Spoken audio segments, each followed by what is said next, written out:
there's this idea, especially I think with the rise of like operator angels and things like that, like traditional venture funds are having to compete with folks like yourself, with operator angels. Like there's a much larger pool, especially at the early stage of competition for deals. And so being value added almost seems, and again, it's an overused phrase, but it almost seems like it's becoming a prereq. No, it is a prereq. It's like a full 3 slides or something in a fun pitch deck. Is like you got team, you got market, you got problem solution, and you got value add. That's at least 3 slides.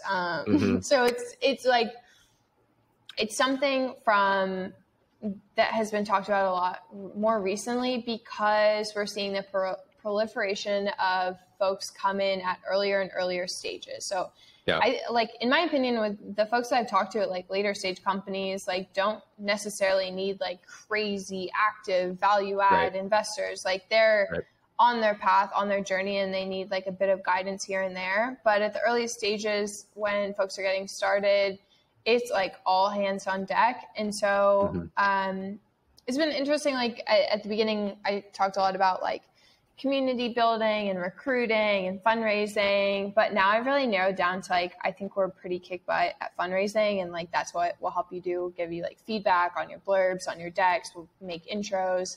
And so there's some founders within our portfolio that haven't experienced that because they haven't gone out to raise like another round yet, but like the ones that have, like, know that we are incredibly there for them, we'll be rooting them on, and like just available. I think that there's a lot of like ad hoc of just like being there and supporting folks.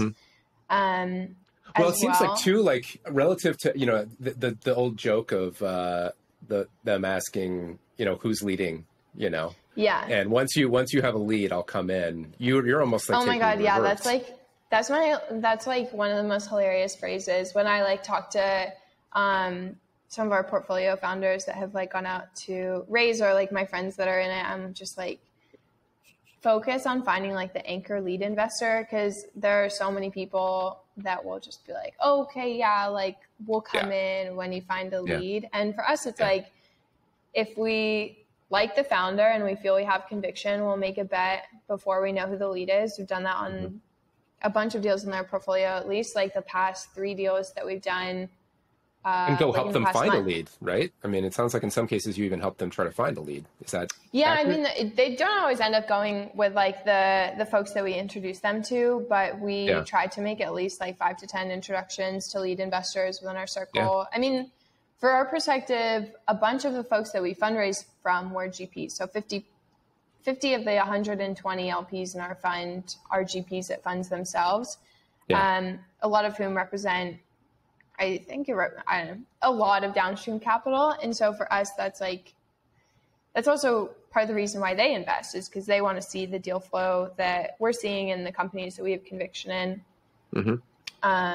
So yeah, I would say I used to pitch a longer list, but I think we're pretty great at that.